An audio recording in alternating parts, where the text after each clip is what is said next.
चलकर राह संघर्ष की आंसुओं को पीना जानता हूँ। चलकर राह संघर्ष की आंसुओं को पीना जानता हूँ। पतझड़ में सफ़र शुरू हुआ मेरा, पर सावन का महीना जानता हूँ। और इतनी कमज़ोर ना समझ कि टूट जाऊँगा मैं, और इतनी कमज़ोर ना समझ कि टूट जाऊँगा मैं। मुकाम हासिल कर लूँगा क्योंकि मैं ज़िंदगी जीना जानता हूँ।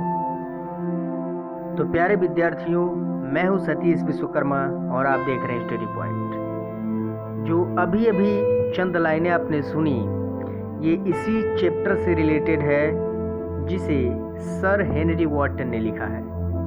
इस चैप्टर का नाम है character of a happy life.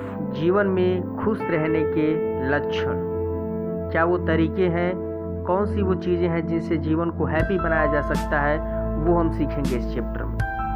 तो बने रहिए इस चैप्टर के साथ और देखते रहिए स्टडी पॉइंट।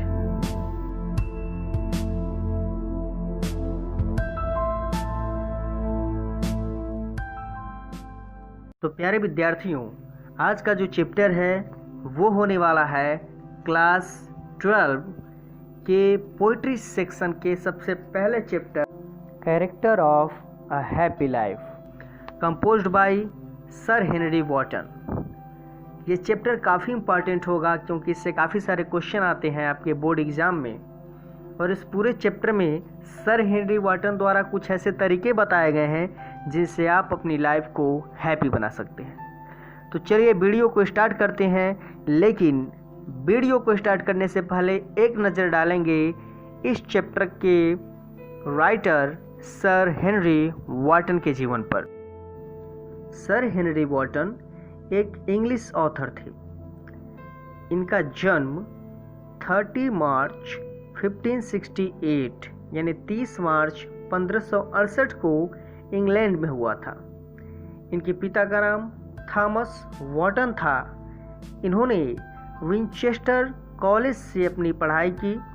उसके बाद यूनिवर्सिटी ऑफ ऑक्सफोर्ड के विद्यार्थी रहे और फिर इन्होंने न्यू कॉलेज से भी पढ़ाई की। ये बेसिकली एक ब्रिटिश ऑथर थे, एक डिप्लोमेट थे और एक पॉलिटिशियन भी थे। जब ये पॉलिटिशियन थे उस समय ये हाउस ऑफ कॉमन के सदस्य रहे 1614 से 1625 तक। इन्होंने काफ़ी सारी उपलब्धियां हासिल की और ये जॉन मिल्टन के समकालीन कहे जाते हैं, क्योंकि जॉन मिल्टन और जॉन डॉन इनके मित्र थे, इनके फ्रेंड थे। दिसंबर 1639 में सर हेनरी वॉटन की डेथ हो गई और हमारे पास छोड़ गए कुछ बेहतरीन रचनाएं, कुछ बेहतरीन पोइट्री जो हमें हमेशा ये सिखाती रहेंगी कि जीवन कैसे जीना है, जीवन में खुश कैसे रहना है। तो यह जो वो चैप्टर है जिसमें हम सीखने वाले हैं कि कैसे जीवन में खुश रहा जाए। तो चलिए स्टार्ट करते हैं काफ़ी इंटरेस्टिंग सा chapter character of a happy life.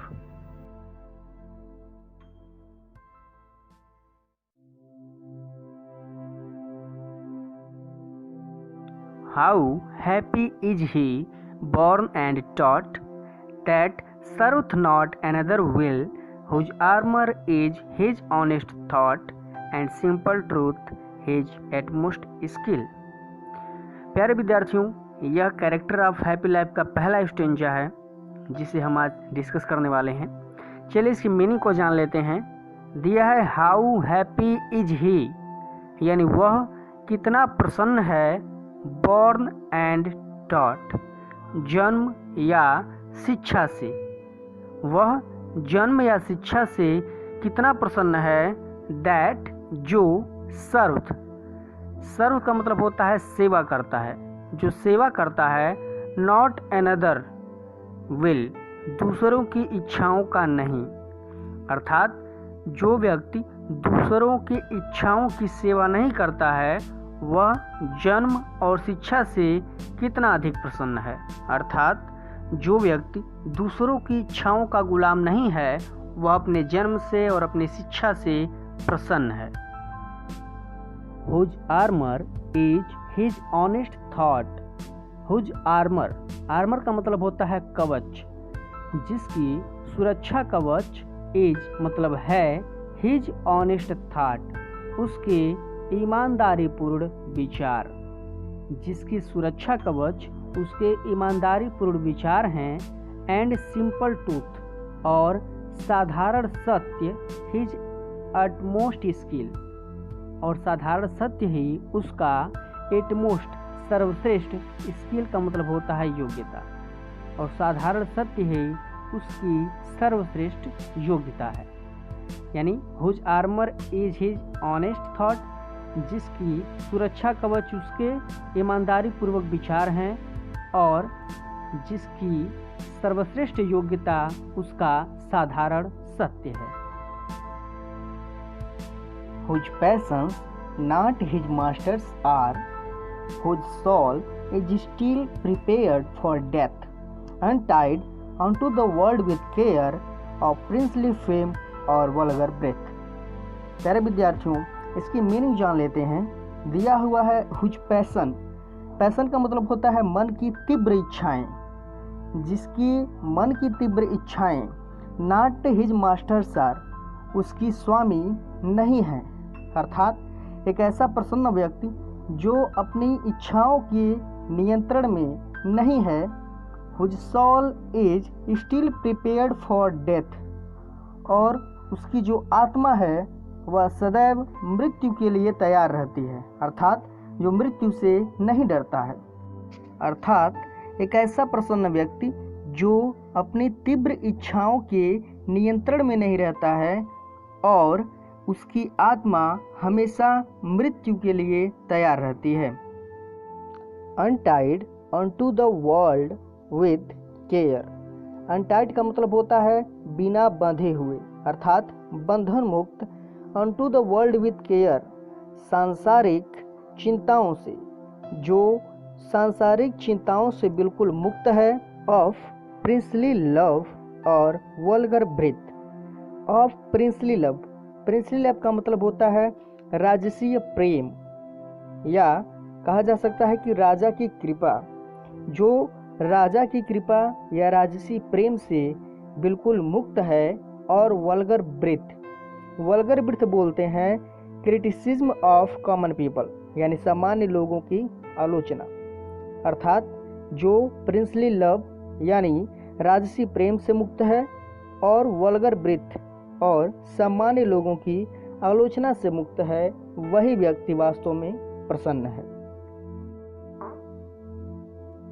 Who hath his life from rumors freed, whose conscience is his strong retreat, whose state can neither flatter feet nor ruin make opposers great। चलिए इसकी meaning जान लेते हैं। दिया है who hath his life, जो अपने जीवन को रखता है from rumors freed, यानी सभी प्रकार की अफवाहों से मुक्त।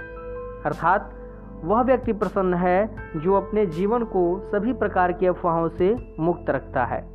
Whose conscience is his strong retreat, retreat का मतलब होता है शरण स्थली, स्ट्रॉन्ग का मतलब होता है मजबूत, यानी जिसकी चेतना या जिसकी अंतरात्मा ही उसकी सबसे बड़ी शरण स्थली है, अर्थात जो अपने मन के अनुसार कार्य करता है। Whose state can neither flatter feed, whose state जिसकी अवस्था कैन नाइदर फ्लैटर फीड, किसी के चापलूसी से पोषित नहीं होती है। अर्थात एक वह व्यक्ति प्रसन्न है जो सभी प्रकार के चापलूसों से मुक्त रहता है, प्रभावहीन रहता है। नॉर रूइन मेक अपोजर्स ग्रेट, और ना ही उस व्यक्ति की बर्बादी उसके विरोधियों को महान बनाती है। लास्ट की 2 लाइनें फिर से देखेंगे। ऐसा व्यक्ति प्रसन्न माना जाता है जो किसी के भी चापलूसी से प्रभावित नहीं होता है, और ना ही ऐसे व्यक्ति की बर्बादी किसी विरोधी की महानता का कारण बनता है। Who envies none that chance doth rage, nor wise who never understood how deepest wounds are given by praise nor rules of state but rules of good. चलिए इसकी मीनिंग जान लेते हैं। Who envies none that chance doth raise. Who यानी वह व्यक्ति जो वास्तव में प्रसन्न होता है, वो इनविज यानी ईर्ष्या, नन मतलब किसी से नहीं, वह किसी से ईर्ष्या नहीं करता है, किसी से जलन नहीं रखता है। दैट चांस डोथ रेज, जिन्हें चांस यानी अवसर ने डोथ रेज ऊंचा उठाया होता है या महान बनाया होता है। तो ऐसा व्यक्ति कभी किसी दूसरे व्यक्ति से ईर्ष्या नहीं करता जो अवसर से या संयोग से ऊपर उठे होते हैं या महान बने होते हैं या प्रगति किए होते हैं। नार वाइस, और ना ही उनकी बुराई करता है। Who never understood how deepest wound are given by praise. एक ऐसा व्यक्ति जो प्रसन्न रहना चाहता है, हु नेवर अंडरस्टूड, वह कभी नहीं समझता कि how deepest wound are given, how माने कितने, डीपेस्ट मतलब गहरे, वाउंड्स मतलब घाव, आर गिवन दिए जा रहे हैं, बाय प्रेज प्रशंसा के द्वारा। अर्थात वह व्यक्ति कभी नहीं जान पाता कि कोई व्यक्ति उसकी प्रशंसा करके उसे कितने गहरे जख्म दे रहा है। अर्थात किसी की प्रशंसा का उस पर कोई प्रभाव नहीं पड़ता। ना रूल ऑफ स्टेट, वह राज्य के नियमों को तो नहीं जानता है, बट रूल्स ऑफ गुड, लेकिन अच्छाई के नियमों को बखूबी जानता है, और ऐसा व्यक्ति प्रसन्न रहता है। Who God doth late and early pray more of his grace than gifts to lend, and entertains the harmless day with a well-chosen book or friend. Who God doth late and early pray, जो God मतलब भगवान की, डोथ late and early का मतलब होता है दिन और रात, प्रत्येक समय, ऑल द टाइम, यानी वह व्यक्ति जो भगवान की प्रत्येक समय प्रार्थना करता है, उनका वंदन करता है, मोर ऑफ हिज ग्रेस, केवल उनकी अत्यधिक कृपा पाने के लिए, देन गिफ्ट टू लैंड, ना कि किसी फल की प्राप्ति की इच्छा से, यानी वह व्यक्ति जो बिना किसी फल की प्राप्ति की इच्छा से केवल ईश्वर का कृपा पाने के लिए दिन रात उनकी प्रार्थना करता है, वह व्यक्ति प्रसन्न है। And entertains the harmless day, harmless का मतलब हो या खत्म होने वाला, इंटरटेन्स का मतलब होता है मनोरंजन करता है, और वह मनोरंजन करता है अपने इस क्षणिक दिन का with a well chosen book, बहुत ही अच्छी तरह से चुनी हुई किताबों के साथ, और फ्रेंड या अपने अच्छे चुने हुए मित्रों के साथ, अर्थात अच्छे लोगों के साथ। या तो वह अपना दिन किसी अच्छी पुस्तक को पढ़ने में बिताता है या अच्छे मित्रों के साथ अपना दिन बिताता है। This man is freed from servile bands of hope to rise or fear to fall, lord of himself though not of lands and having nothing yet hath all. तो यह इस चैप्टर का लास्ट स्टेंजा है। चलिए इसकी meaning जान लेते हैं।